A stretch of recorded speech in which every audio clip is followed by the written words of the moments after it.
Bienvenue dans ce plateau spécial et très cher téléspectateurs qui reçoit pour vous M.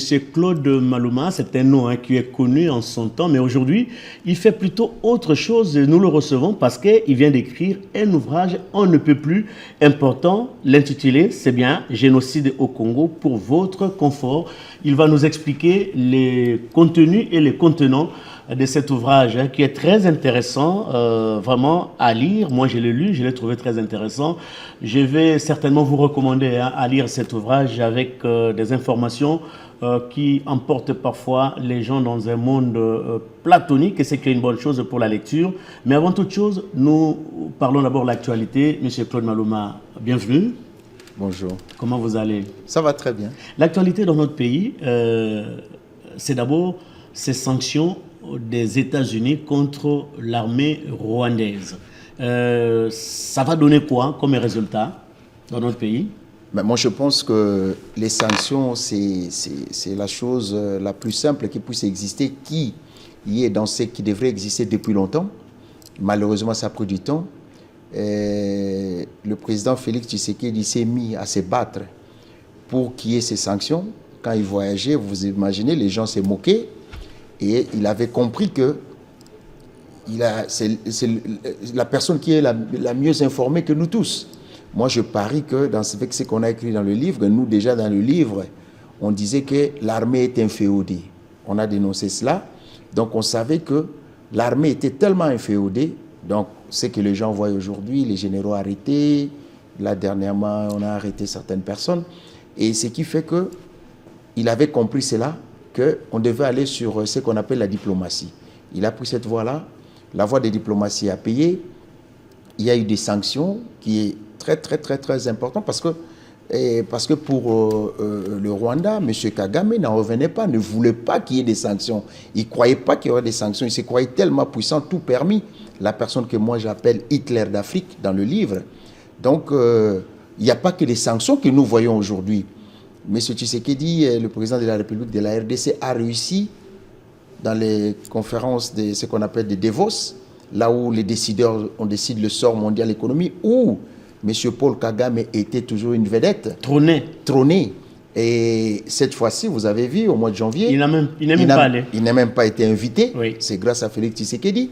Et vous avez vu M. Paul Kagame commencer même à insulter. Il a perdu le pédale.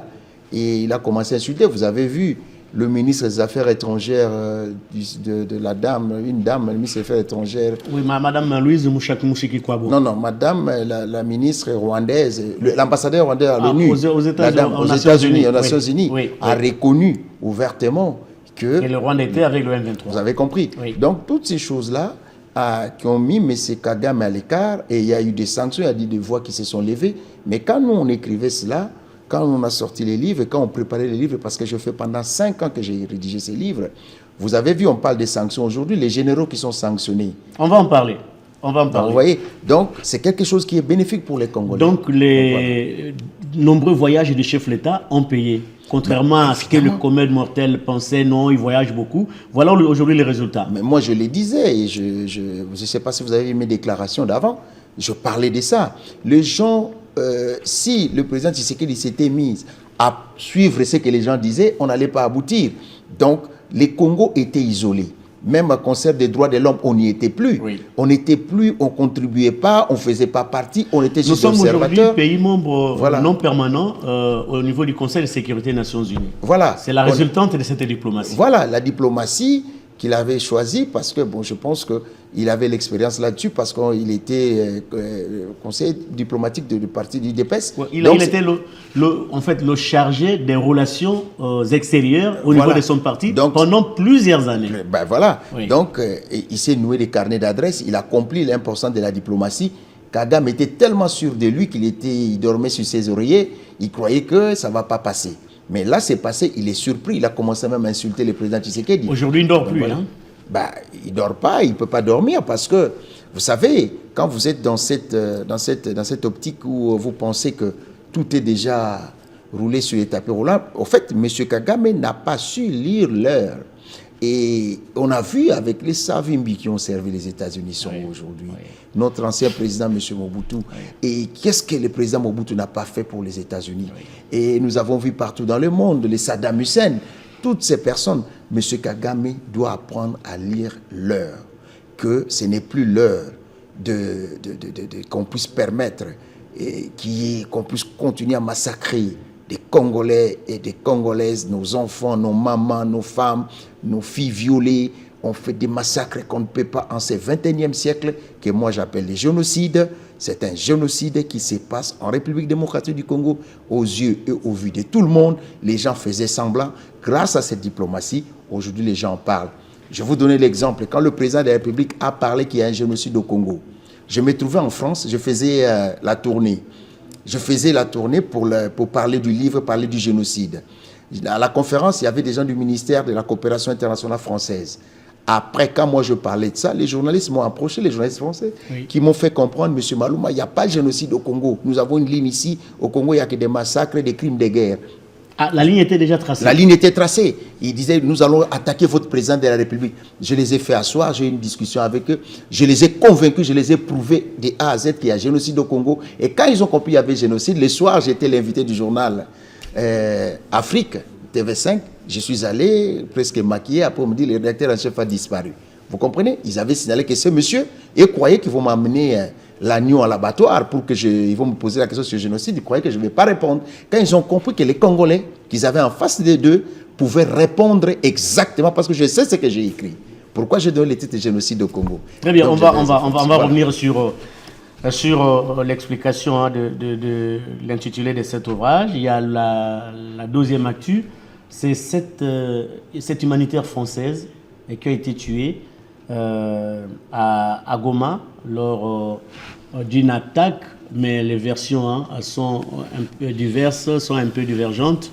Mais c'est que est vrai que la dame a été tuée, mais une journée ou 2 jours après, l'OM23 organise une marche forcée à la population pour contester ou protester contre l'insécurité à Goma. Cette femme, comment a-t-elle trouvé la mort? Elle a trouvé la mort comme on a vu nous tous. Mais la manifestation que vous êtes tenté de dire, ce n'était pas des Congolais. Nous avons vu des véhicules qui venaient au Rwanda avec des gens qui débarquaient du Rwanda pour faire la manifestation.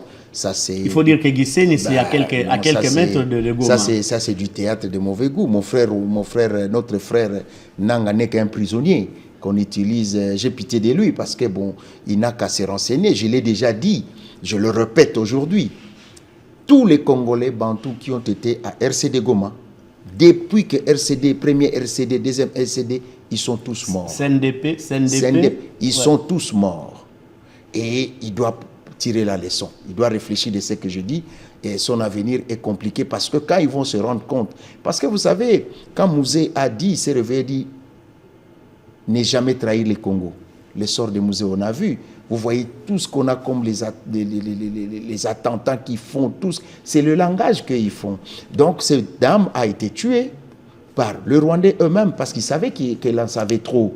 Elle savait trop parce qu'elle était à Goma. Elle voyait les atrocités que nous voyons. Moi, je vous dis là, vous n'êtes pas étonné que j'avais des informations des généraux rwandais avant tout le monde. Vous savez que j'ai mis dans le livre. Pourquoi? Moi, je travaille avec des jeunes de la société civile, qui ont des ONG qui sont à Goma jusqu'à aujourd'hui. Nous avons eu un travail à l'époque qui sont allés jusqu'au Rwanda. Nous avons fait un travail méticuleux qui se trouve dans ce livre. Donc, en ce moment, nous avons des informations toujours de ces jeunes-là qui viennent Donc cette dame était un témoin gênant? Oui, elle était un témoin gênant.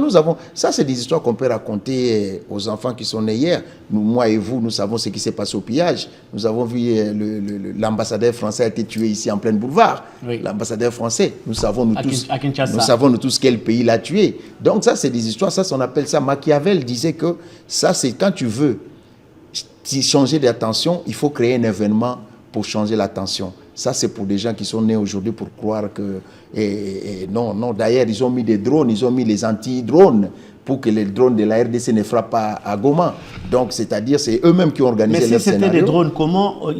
on a vu dans cette maison des impacts des balles. Comment un drone peut avoir des impacts des balles sur le mur. Des balles sur le mur. Donc, c'est des gens qui ont organisé leur théâtre et croyaient que les gens vont mordre dans la mission, ils vont distraire parce que, au fait, sur le terrain, en ce moment ici, les informations que moi j'ai, le FARDC a le vent en poupe.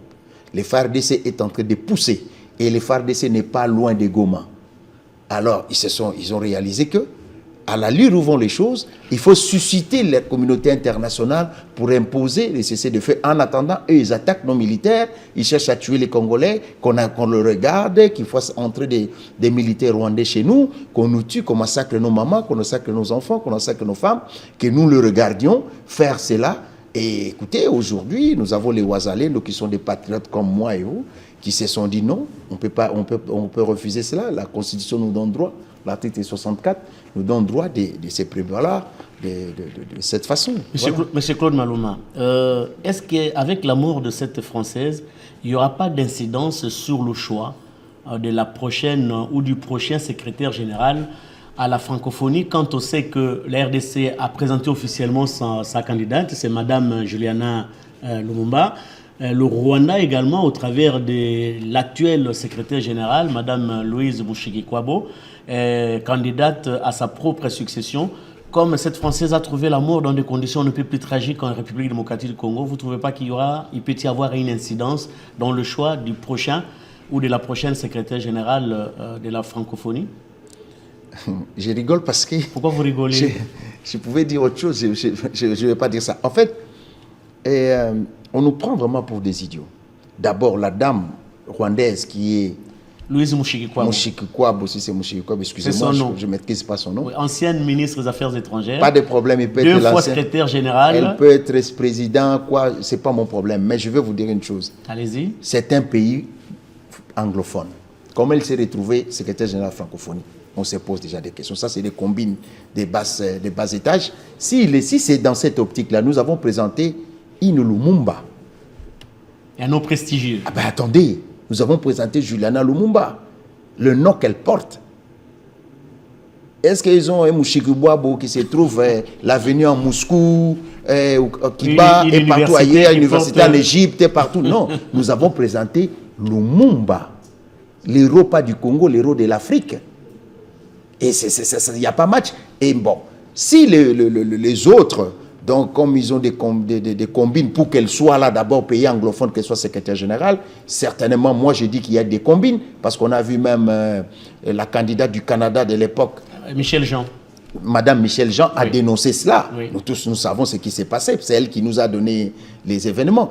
Alors, si tel est le cas, vous savez, il ne faut pas oublier, le Congo a beaucoup de cartes en main en ce qui concerne cela. Nous sommes le plus grand pays francophone au monde, plus que la France. Oui. Il suffit qu'on dise non. Plus que la France ou plus que le Canada. Si on dit non, la francophonie tombe. C'est tout à fait logique. Très bien. Allez, la dernière nouvelle concernant l'actualité, c'est bien. Elle focalise aujourd'hui l'attention des gens. Hein, c'est la Constitution. Il y a un groupe qui est pour le changement et l'autre qui est contre le changement. Je vous pose une question un peu brutale comme ça. Vous êtes pour ou contre le changement ou la révision de la Constitution? Je vais donner mon oui ou non à la fin, je vais développer quelque chose. Je vais poser la question dans la même Constitution. Allez-y. On a l'article 217. Qui dit quoi? Qui dit que le Congo peut abandonner une partie de sa souveraineté pour un pays voisin. C'est dit dans la Constitution. Ben, c'est dit dans l'article 217. Oui, les Congolais doivent lire. Ça fait l'objet de débat, cet article. Mais est-ce que c'est normal, ça? C'est pas normal. Voilà. Déjà, quand vous dites que c'est pas normal, donc ça doit être changé. Donc nous, les Congo, nous savons à l'époque, nous avons la loi Bakajika. Les sols et les sous-sols appartiennent. Aujourd'hui, on nous impose. Vous voyez cet article-là qu'on dit le Congo peut abandonner une partie de ses souverainetés, je pense jusqu'à 300 km, je pense. Oui. Et ça, ce n'est pas normal. Il y a eu l'accord. Dans l'accord maintenant, dans l'accord de 2009, je pense, si je m'abuse, signé par l'ancien ministre des Affaires étrangères, M. Raymond Tshibanda, où on dit qu'une partie de la souveraineté doit être abandonnée au-delà de 300 km aux pays voisins, dont le Rwanda. Attendez, ils étaient basés sur cet article. Quel est ce Congolais qui va accepter que nous puissions... On doit changer cela d'abord. Et si on pousse plus loin, l'accord, même accord là, si on va dans l'article... De 2009. De 2009, si on va dans l'article 51. L'article 51, on nous parle d'une minorité vulnérable. Le Congo a été composé de... Nous sommes tous des minorités au Congo. 450 ethnies lors de l'indépendance. 1885, lors de la colonisation belge, lors de l'indépendance, on a 450 ethnies. Ceux qui savent qu'ils n'étaient pas là, c'est leur problème. Mais comment nous sommes tous minoritaires, on parle de vulnérables. Et eux-mêmes savent de quoi ils parlaient de vulnérables. À un moment donné, nous tous, nous sommes vulnérables. Si c'est comme ça, nous, mon père est Mouyanzi, ma mère est Mungongo, et tous ces gens. Donc, ça se passe où? Mouyanzi, Mungongo, ça se passe où? Dans les Kwilu. Ah, donc, okay. C'est-à-dire, ces gens-là peuvent dire aussi, nous sommes vulnérables. C'est-à-dire, si on arrête un Mouyanzi, il dit, je suis vulnérable. Si on arrête un Banyamulenge, je suis vulnérable. Le Congo n'a pas besoin de cette stigmatisation des différentes communautés. Nous sommes dans l'union. Dans l'union. Le président de la République ne cesse de le dire. Nous sommes tous Congolais. Oui, nous sommes tous Congolais, donc il ne faut pas minoriser. Il n'y a personne qui est majoritaire. Okay. Nous sommes tous des minoritaires. Donc, on ne peut pas parler vulnérable. La vulnérabilité, ils ont parlé, quand vous lisez l'article 209, pourquoi ils ont préparé cela? C'était que il y a une communauté qui va devoir gérer les Kivu. Que le gouvernement leur laisse l'administration, tous les services, l'armée, la police du Nord Kivu, qu'une minorité gère ça parce qu'ils sont... Et c'est ça qui donne le prétexte au Rwanda. Ce sont des prétextes, vous avez vu, nos compatriotes Banyamulenge, il y a certains qui ont dit non, il y a certains qui ont dit nous ne sommes pas, nous n'avons pas... Nous ne sommes pas concernés. Nous ne sommes pas concernés, on n'a pas mandaté M. Kagame à aller parler de notre nom. Oui. Voilà. Oui. Donc ça c'est responsable, hein, cette position. Ça c'est responsable parce que quand on est de la nation, quand on a des nations, nous on a grandi ici, on a vu les Bisengimana, on a vu... À l'époque, on ne savait même pas le nom Banyamulenge, on ne savait pas les noms tous, on était Congolais, on était Zaïrois, on s'entendait tous, on se parlait, des amis qu'on a étudiés avec. Et donc, ce sont des velléités de M. Kagame pour justifier les massacres qu'il fait au Congo. Il fait croire cela au monde entier. Et malheureusement, nous avons été distraits. Vous savez, moi, je vous félicite de m'avoir invité. Et j'avais autre chose, mais je me suis dit, mais il a lu les livres, il veut m'appeler. Vous savez pourquoi? Parce que quand je suis allé faire ma tournée, je suis allé jusqu'au... Il y a le Parlement belge, j'étais invité là-bas, provincial de Bruxelles et le Parlement national belge. J'y étais, et j'y étais dans d'autres officines. On m'a fait comprendre quoi? On m'a dit, Monsieur Malouma, vous nous reprochez, on a lu votre livre, mais que faites-vous les Congolais pour faire connaître votre version des faits?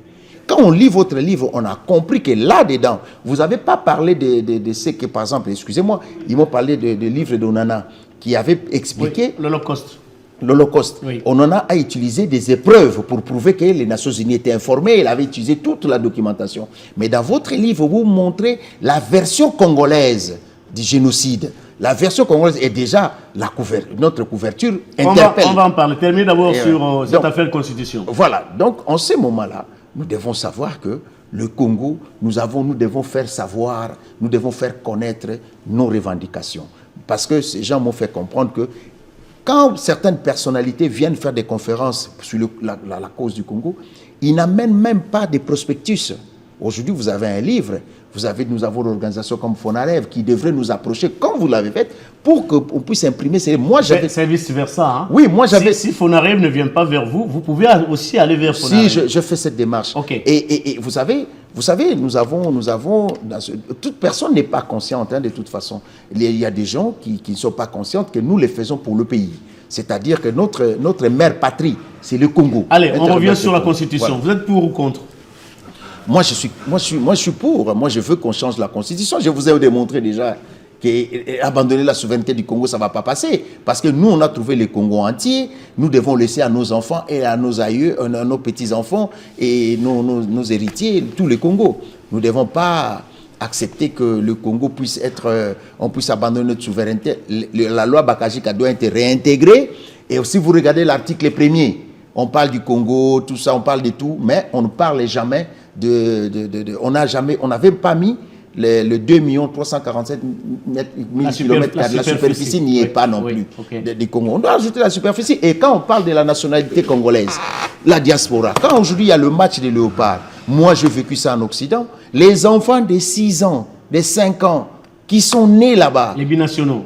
Attendez, ces enfants n'ont jamais... Mais ils pleurent plus que leurs parents. Quand le Congo perd un match. Mais c'est grave. Ici, c'est pas ça. Mais les enfants là-bas pleurent. Moi, j'ai vu des enfants, des amis. C'est un bel exemple, alors. Des enfants jeunes comme ça, à Rougi, Congo. Les enfants pleurent. Les enfants font du scandale. Et quand le Congo gagne, c'est l'euphorie. L'euphorie, c'est terrible. Aujourd'hui, nous ne nous rendons pas compte. Aujourd'hui, si vous regardez en France, la musique française est colonisée par des Congolais. Oui. Nous avons Gims, nous avons Dadju, nous avons le fils de Kiambukuta. Oui. Donc ces gens-là, les meilleurs sont Congolais. Si vous allez en Belgique, la même chose. Si vous allez au Canada, aux États-Unis, il y a des Congolais qui excellent dans beaucoup de domaines, même scientifiques. Donc aujourd'hui, ces gens, c'est une richesse pour notre pays. Nous devons, les léopards, nos jeunes qui viennent jouer ici au léopard, oui. Ils ont besoin d'être libres. On doit améliorer certaines choses. Mais pour la nationalité, moi, je propose qu'on fait la double nationalité, sauf, vous ne pouvez pas détenir la nationalité de pays limitrophes. Ça, okay. Je dis. On doit même mettre ça. Donc, pas des pays limitrophes. Vous pouvez obtenir la double nationalité d'autres pays, mais pas les pays limitrophes du Congo. Vous faites partie de ces Congolais-là? Oui. Ah, moi, non, pour laquelle vous défendez cette non, moi, j'ai des enfants. Okay. J'ai des enfants qui sont nés ailleurs. Moi, je veux que mes enfants puissent avoir leur pleine responsabilité au pays. On revient sur l'ouvrage.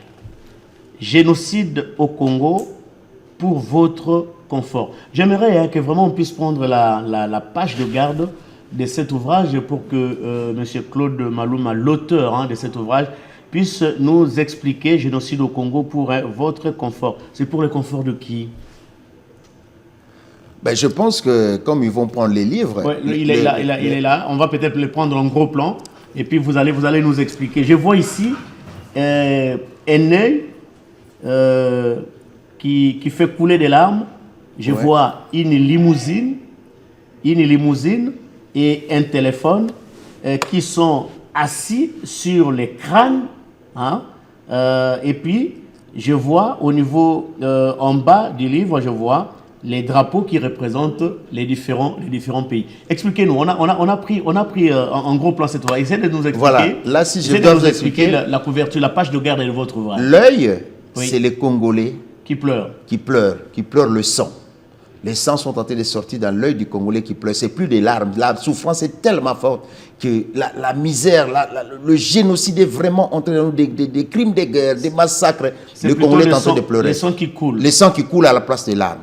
Donc c'est devenu tellement atroce qu'il n'y avait plus de larmes. Les larmes étaient séchées, maintenant c'était du sang. Et cette voiture luxueuse? Cette voiture, nous parlons de notre Congo pour que les gens puissent avoir des voitures électriques. Tout vient du Congo. Et voilà, et à cause de ces voitures-là, les multinationales que j'ai écrites dans le livre, qui financent la guerre, qui financent le Rwanda, pour nous tuer, pour nous assassiner, ces multinationales, pour avoir ces voitures-là, pour donner... Voitures électriques. Les voitures électriques, les batteries là viennent du Congo, les lithium et tout. Et le téléphone? Les téléphones Android. 60% des minéraux qui composent des téléphones viennent du Congo. Donc l'électronique, toute la science qui va être là, donc ça va sur l'écran. Pour avoir toutes ces choses-là, les consoles de jeux, aujourd'hui l'appareil médical qui est sophistiqué, les armées, la NASA, tout ce que... Il faut que l'écran des Congolais soit ainsi, et voilà, qu'il y ait des morts qu'on marche sur nous. Et pourtant, j'interpelle pourquoi j'ai fait cette image pour choquer. Ils peuvent venir parler avec les Congolais, le gouvernement congolais, calmement. Ils vont avoir tout ce qu'ils veulent, légalement, et le Congo gagne, et tout le monde gagne, et le monde avance. C'est combien de chapitres votre ouvrage? 11? Vous avez 11 chapitres. Et le premier, vous dites, la RDC, les raisons d'un génocide. Et comme si cela ne suffisait pas, vous dites, la malédiction des minéraux. Oui, la malédiction du minerai, parce que nos minéraux, au lieu que ça nous apporte le bonheur, que le pays... les officines que nous avons découvertes, il y a des officines qui ne dorment pas, les multinationales. Il y a des plans. Vous voyez aujourd'hui, je vous l'ai dit d'ailleurs, combien de gens on a arrêté pour tentative de coup d'État au Congo? Combien de gens qui étant, on vient d'arrêter un ancien journaliste ici dernièrement. Ne citez pas les noms. Bon, je ne cite pas les noms, je dis seulement un ancien journaliste et d'autres gens qu'on vient d'arrêter là, par la maison militaire qu'on voit. On est tenté de parler quoi? Tout ça, pour les musées a été tué. Pourquoi? Pour tout ça, quand ils remettaient en cause certains éléments. Donc, le minerai, on ne peut pas respirer. Même si démocratiquement on vous votez, on ne va pas vous laisser travailler en paix parce qu'il faut piller les minéraux. On ne veut pas que les Congolais soient traités à l'égalité. C'est-à-dire venir au gouvernement congolais, parler avec des officiels, des gens qui nous représentent, et faire des contrats légaux, signer des contrats et prendre des minéraux et en travailler. La RDC n'a jamais refusé quelqu'un qui vient d'une façon légale, avec toutes les opportunités qu'elle offre au monde. Vous venez, vous entrez par la grande porte, vous signez tous les documents et vous avez le champ libre pour exploiter. Et pourtant, la RDC a beaucoup donné à ce monde. À l'industrie des caoutchoucs, j'en parle. À l'époque des caoutchoucs, à l'époque des pneus. Les caoutchoucs, c'est la RDC, on nous a coupé les mains pour cela. Et quand on arrive à 40-45, la guerre mondiale, l'uranium. La deuxième guerre mondiale. La deuxième guerre mondiale. Oui. L'uranium qui est venu, bombe d'Hiroshima, c'est venu de la RDC. Donc la RDC a beaucoup donné. À l'heure où nous sommes, au XXIe siècle, à l'heure où nous sommes, l'ère de l'électronique, tout se trouve à la RDC. Est-ce qu'on ne peut pas nous donner aussi l'occasion de traiter à nous à l'égalité pour qu'on puisse parler, pour qu'on avance ensemble, l'humanité puisse avancer. C'est la raison pour laquelle vous dites l'Est de la RDC pillé par la mafia internationale. Et vous croyez que cette mafia internationale ne s'est pas rebuffée pour comprendre que maintenant il faut laisser les richesses congolaises aux Congolais? Mais c'est ça justement, les combats, nous devons être dans l'unisson, nous devons être unis. Quand nous avons un chef de l'État qui a compris cela, qui se bat, qui part, et mais il y a une partie des Congolais qui se battent pour détruire leur propre pays, qui se battent pour massacrer, pour insulter. On ne devrait pas être dans l'insulte. Mais c'est ça le rôle de l'opposition, non? Non, l'opposition devrait être constructive. Vous savez, aujourd'hui, si vous allez en Ukraine, il n'y a pas d'opposition. Oui.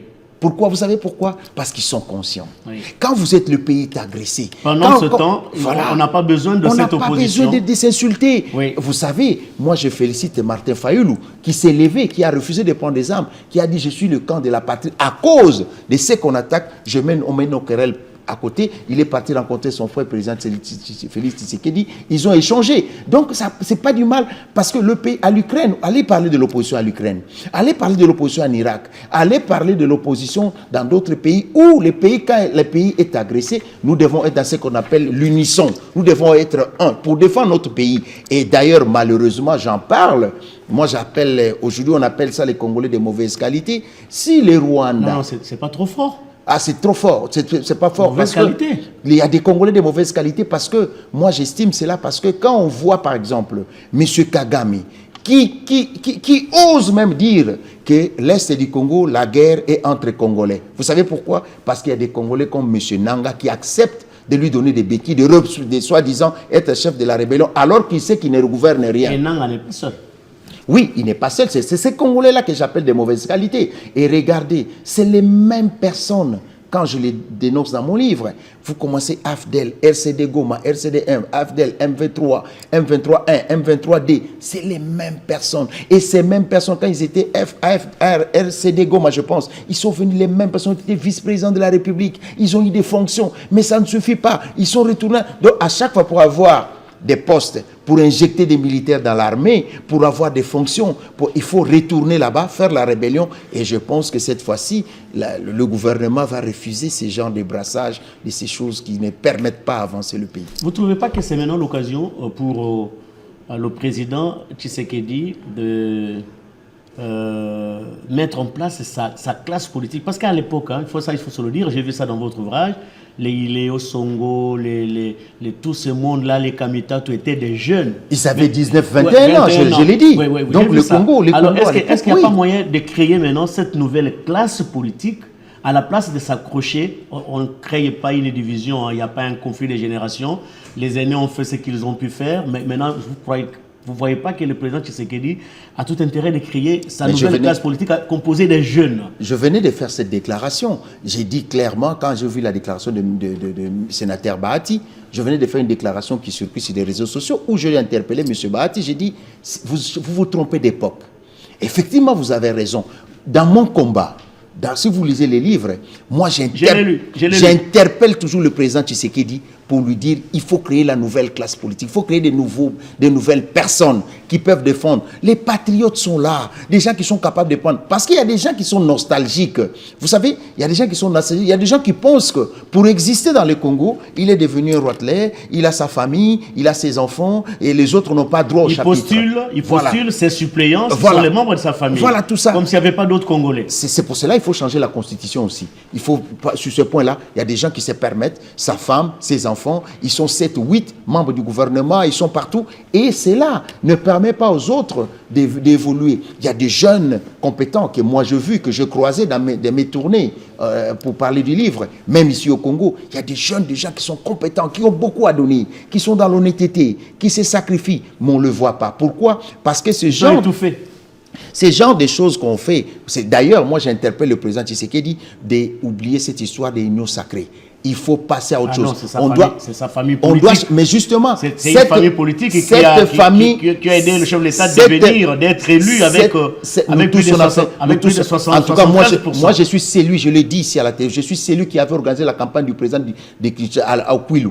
Ce n'était pas prévu qu'il aille là-bas, je l'ai organisé moi-même avec M. Alex Foumoussi, Tchatchombala, Didi Kinouani, beaucoup de gens. Nous sommes descendus nous-mêmes avec notre argent. On a organisé, ils n'avaient pas besoin d'eux. Et nous, on n'a rien exigé comme poste. Nous avons fait cela parce qu'on est patriotes. Vous savez? Et moi, je l'ai dit tout simplement, qu'il y a des Congolais de bonne qualité qui peuvent faire des choses. C'est justement le piège est là. On crée des familles politiques pour prendre le président en otage. Et d'ailleurs, je pense qu'on doit changer la constitution pour permettre aussi, par exemple, le gouverneur. Quand on parle du gouverneur, vous savez, nous sommes dans un système où on prend les gens en otage. Il y a instabilité. Instabilité permanente. Voilà. Un gouverneur peut être ballotté. Il ne peut pas travailler. Il est sous chantage tout le temps. Il faut revoir cette Il faut revoir qu'on revienne à l'époque. À la nomination. À l'époque, le président de la République pouvait nommer un gouverneur. Et non des originaires. Des originaires, voilà. Aujourd'hui. On a vu le Mukamba, je vous coupe pas la parole, le Mukamba dans la province de l'Équateur. On a vu Kondevila Kikanda Douré-Poissonam, qui était dans le Kivu. On a vu de Tchalamouana dans le Bazaïr et comme ça. Ce n'étaient pas des originaires. Mais c'est comme je vous dis, aujourd'hui, si vous prenez Nzuzi Wambombo, dans les Kouil, dans les Bandundu villes, c'est la seule qui a goudronné. Voilà. Elle a été au Bas-Congo, elle est populaire. Donc, et on doit retourner à cette époque-là et nommer des commissaires généraux et des commissaires sous-régionaux qu'on appelait pour qu'on puisse travailler. Parce que le gouverneur est au chantage. Et tout le temps au chantage, il n'a pas le temps de se concentrer sur ce qui est le travail. Donc tout le monde le fait chantage, les députés provinciaux. Et ça, c'est moi, je pense qu'avec toutes ces choses-là, l'argent là peut servir à faire des routes, des hôpitaux, des écoles. On est en train de gaspiller l'argent. Les gens doivent apprendre à travailler comme nous autres. Travailler à l'assurer de son fonds. Les gens ne peuvent pas prendre la politique comme le lieu d'enrichissement. On doit arrêter cela, que les gens aillent travailler. Nous sommes 80% des terres arables. Allez faire l'agriculture. Allez, vous ne pouvez pas être là, vous asseyez, parce que vous portez des cravates. Et dites-moi, moi je connais beaucoup qui sont pas à votre capacité intellectuelle ou patriotique, qui peuvent défendre le pays, mais ils sont là. Parce qu'il y a des trucs de famille politique. Je ne suis pas d'accord. Moi, je suis d'accord sur la méritocratie, sur les gens qui peuvent répondre aux bienfaits. Il y a des gens qui sont là, ils n'aiment pas le Congo plus que moi. Moi, je fais des sacrifices pour le Congo. Claude Malouma, pour ceux qui viennent de nous rejoindre sur la radio, télévision nationale congolaise, la télévision nationale donc, génocide au Congo. Et pour votre confort, c'est bien lui, l'auteur de cet ouvrage que nous sommes en train de décortiquer. 2e chapitre, des richesses pour notre enfer. Comment nous avons des richesses et puis ces richesses créent notre enfer. Oui, parce que nous avons constaté que la richesse est en train de créer notre enfer parce qu'on ne nous permet pas. Vous voyez, moi, j'étais au Canada, je me rappelle, c'était quelle année, et la première fois que l'AFDL est entré dans notre pays, on avait vu... En 77. Non, en 94. Non, 94, oui. Et j'ai vu une image qui m'est restée jusqu'aujourd'hui. Dans d'autres pays, on dirait que je dois voir les psychologues. Je vis un bébé qu'on était en train de couper, de mettre pour pilonner. Le pilonner, oui. Sur un liboka. Oui. Avec un pilon. Oui. Et pour en faire quoi? Ben justement, des atrocités pareilles. Et avec tout ce qu'on a vu, les fosses qui sont là, on enterre les gens vivants, on fait tout ce qu'on a fait dans notre pays. Je les ai illustrés là-dedans et j'ai dit, voici l'enfer qu'on a. Aujourd'hui, on a plus de 15 millions de morts. Oui. C'est toute la population de Paris. Oui. Il y a même beaucoup de pays africains qui n'atteignent pas ce chiffre. Mais si on tuait 15 millions de chats en Occident, il y aurait des conférences, hein? Des chats ou des chiens. Mais on a tué 15 millions de Congolais au XXIe siècle.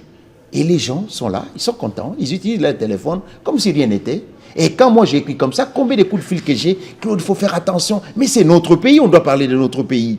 On doit défendre l'intérêt qui nous concerne aussi. C'est là où j'interpelle à tout le monde de faire quelque chose. Parce que, vous savez, c'est comme on m'avait dit en Occident quand je faisais la tournée. Ces Occidentaux m'ont dit, Monsieur Malouma, faites connaître votre version d'histoire. J'avais appelé même votre ministre Mouyaya quand ils organisaient le concert à Paris. Oui. Je lui ai dit, on aurait dû imprimer ce livre. C'est notre ministre, c'est le ministre congolais. Non, j'ai dit et il est porte-parole du gouvernement. J'ai dit votre ministre, c'est dans le sens de la communication. Hein. Okay. Votre ministre de la communication. Très bien. C'est votre chef. Alors, je l'avais appelé, je lui ai dit, mais en Belgique, on m'avait dit, quand vous organisez des événements comme ça, on aurait imprimé les livres donnés en cadeau à toute personne qui est entrée. Parce que ces gens ont la culture de lecture. Et vous avez le moyen pour le faire? Ben, moi, j'ai fait ma part. Hein. Ok. C'est les autres de faire leur part. Très bien. Et puis, quelque part, vous dites, jusqu'à quand allez-vous laisser nos affaires? C'est une phrase qui interpelle. Et je crois qu'aujourd'hui, ces grands pilleurs des richesses congolaises qui passaient par le Rwanda commencent à comprendre la vérité. Je crois que le moment est arrivé. Le moment est arrivé parce que quand tout un chacun de nous fait les efforts. Vous savez, aujourd'hui, on parle des sanctions. Vous savez, quand le président partait à l'ONU, moi, je me suis permis à faire des démarches pour que le livre le suive, pour qu'on donne les livres hein, aux sénateurs, quand ils partaient à l'ONU. À 2 reprises, il y a eu beaucoup de gens qui faisaient tout pour que les livres n'y soient pas. Vous avez envoyé? Mais attendez, ça a été distribué? Ça n'a été pas distribué, on a combattu. J'avais même la directrice adjointe qui s'est battue, Mme Coco Boacha, que je remercie ici. Il y avait Mme Lidioma qui se sont battus que le président puisse avoir ses livres pour donner. Et nous avons eu ce qu'on a eu. Mais vous savez quoi? Mme Ariana, qui est journaliste, à qui je remercie ici. Celle qui pose toujours des questions. Celle qui pose des questions à Trump. Oui. Elle m'a appelé. Avec le micro qui porte le logo de la RTNC. Voilà, quand j'étais vraiment, il faut le féliciter, il faut féliciter la RTNC aussi. Merci. Vous savez ce qu'elle a fait? Elle m'a appelé au Canada. Elle m'a dit, Monsieur Malouma, j'ai besoin de... En décembre, hein, j'ai dit pourquoi? Elle m'a dit non. Je sais le combat que le président Tshisekedi est en train de mener. Et je sais que j'ai besoin de ces livres. J'ai acheté un livre, j'ai lu sur Amazon. Vous les lui avez donné? Je lui ai envoyé du Canada, j'ai fait un colis. Plusieurs livres, je lui ai envoyé. Et elle m'est revenue, il m'a dit, ces livres, j'ai donné à beaucoup de sénateurs et au président Trump. Je pense que ça portait l'effet sur les sanctions. Et les gens qui étaient même contre quand ils ont lu les livres. Vous savez, donc chacun doit faire sa part. Vous faites votre part là en ce moment ici, que nous sommes en train de faire.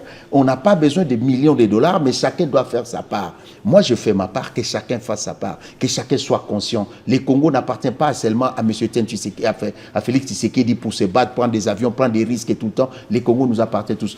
Quand les gens que vous parlez là comprendront que nous sommes tous unis derrière notre président, c'est là où les gens ont peur. Vous avez raison, hein, parce qu'on a vu la première ministre aller aux États-Unis pour plaider la cause de ces Congolaises qui sont tuées au jour le jour, des femmes, des jeunes filles.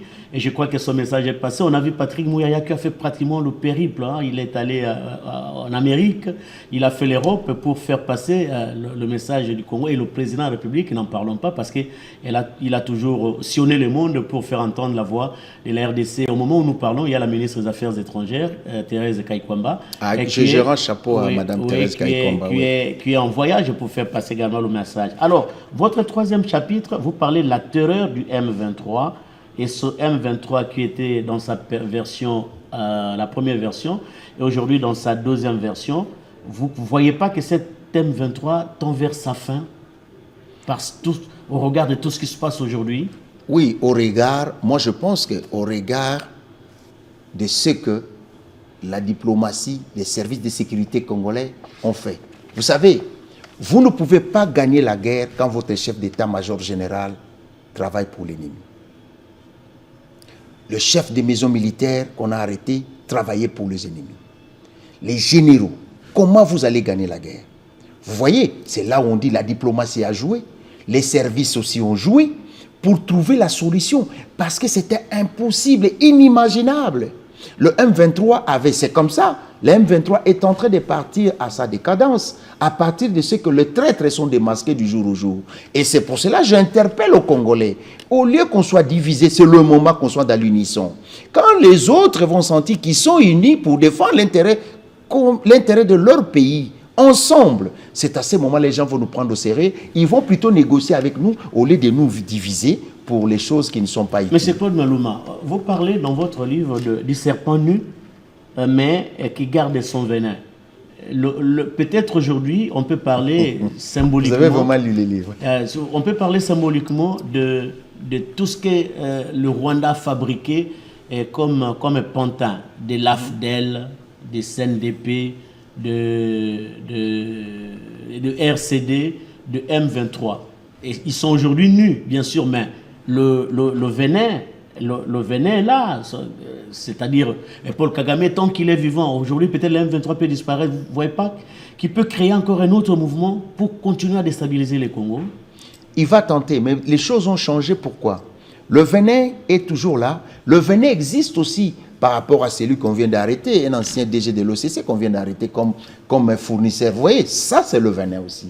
Donc, c'est-à-dire le venin, c'est pas seulement de l'autre côté. Non, c'est pas seulement des venins internes. Même à Kinshasa, même dans d'autres provinces, il y a des venins. Oui. Il faut alors... Donc, c'est pour cela que j'ai interpellé les services de sécurité. Je pense qu'à l'époque, pour nommer quelqu'un, on regardait le patriotisme, on regardait les fiches de ces gens. Oui. Qu'est-ce qui donnait? Je pense que c'est avant la nomination, il faut que les services commencent à travailler qui on veut nommer. Oui. Quel est le niveau du patriotisme de cette personne par rapport au pays? Ça, c'est très important. Et le venin là, interne, est commencé d'être décapité, est en train d'être détruit. Quand on prend déjà... C'est pour ça que je voudrais donner l'exemple. Quand votre chef d'état-major général est avec l'ennemi, vous n'allez pas gagner la guerre. Vous pouvez rêver tout ce que vous voulez. C'est ridicule. C'est ridicule. Et là, le président Tshisekedi, coup de chapeau à lui. Il a réussi de nous sortir, il est en train de travailler de nous sortir de l'esclavagisme. Deuxième esclavagisme pour le Congo que j'appelle, qui allait partir au-delà de 200 ans. Parce que les gens avaient déjà pris le l'élan de nous infiltrer partout dans l'armée, dans les services de sécurité, dans le travail, dans la politique, sur tous les niveaux. Et ça a été fait comme ça pendant plusieurs années. Hein. Et vous avez vu, c'est pas pour rien, vous avez vu le président du Parlement, Mbosso, qui avait décrié clairement devant tout le monde. Chers compatriotes, chers honorables, quittez les groupes armés. Vous croyez que c'était de la blague? C'est pas de la blague. Et d'ailleurs, je rends hommage aussi aujourd'hui à la dame des Affaires étrangères que vous avez citée, Madame Thérèse Kaikwamba, qui a très bien accompagné le président de la République dans ses combats diplomatiques. Et en tout cas, je rends hommage à elle aussi. Beaucoup de chapitres dans cet ouvrage, très chers téléspectateurs. C'est que vrai qu'on ne saura pas terminer. Peut-être que ça sera la première partie. Et pourquoi pas une deuxième partie? Laissez-les d'aller acheter, lire le livre. Je vais vous donner la parole. Et puis le quatrième chapitre, vous parlez du choix de la paix. C'est ce que nous connaissons aujourd'hui. La paix en République démocratique du Congo, c'est pour bientôt? Non, le choix de la paix, quand je parle du choix de la paix, c'est-à-dire Félix Tshisekedi, en arrivant au pouvoir, il a fait le choix de la paix. Quand il a fait le choix de la paix, Kagame a mal interprété cela. Il a tendu la main. Ah oui, il a dit la main des braves. Voilà. Il a dit la main des braves. Il avait mal interprété. Il avait mal interprété. Il croyait que c'était un aveu d'impuissance. Voilà, des faiblesses. Il a sous-estimé. Et toutes ces personnes-là, que ce soit nos amis des Congolais qui sont avec Kagame, que ce soit Kagame, quand Félix Tshisekedi est devenu président de la République, dans leur tête à eux, ils savaient qu'il ne va pas traîner, soit on va les tuer, on va prendre le pouvoir. On l'a sous-estimé tellement qu'ils ne savaient pas qu'ils avaient en face un animal politique. Vous savez, je vais vous donner un secret. Allez-y vite, nous allons terminer. Nous les enfants de ceux qui ont fait la politique depuis 1950, c'est beaucoup. Votre papa fut politique? Oui. Mon papa Malouma Dédonné a été député en 1956. Ces personnes, mon oncle Mbouankiem a été l'un des présidents de l'UDPS. L'un fondateur de l'UDPS, oui. Le premier président de l'UDPS. Son fils a été ministre de David Mbouankiem. Voilà. Donc, on nous a appris la politique à la maison. Félix Tshisekedi a appris la politique à la maison. Les gens qui apprennent la politique, quand on vous réveille à 2h du matin, 3h du matin, papa vous prodigue des conseils, ils sont plus dangereux que les docteurs politiques. C'est comme ça que les gens sont surpris de Félix Tshisekedi, parce qu'il a appris la politique à la maison. Et son père lui a appris la politique mieux que les docteurs en politique. Oui, quelque part, vous parlez aussi des universitaires et des diplômés d'université. À un certain moment, le pays était géré par les professeurs, mais apparemment, je ne dis pas que c'est tout le monde, apparemment qui n'ont pas apporté grand-chose par rapport à leur titre académique. Oui, je disais dans des livres, plutôt, il y a des diplômés d'université Oui. et les universitaires. Oui. Parce qu'aujourd'hui, on a des gens qui ont des diplômes, qui ne savent même pas réfléchir. Et nous avons des gens qui sont des diplômés, qui sont des...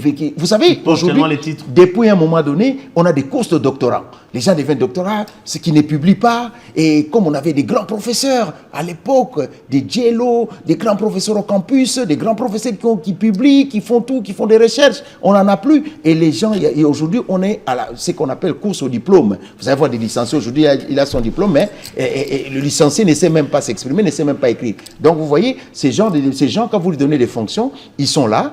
Il est juste avec un diplôme, mais nous avons des universitaires, des intellectuels, des gens qui réfléchissent aussi. Ce livre mérite une deuxième partie de l'émission. Monsieur Claude Maluma, vous n'avez pas peur pour votre sécu?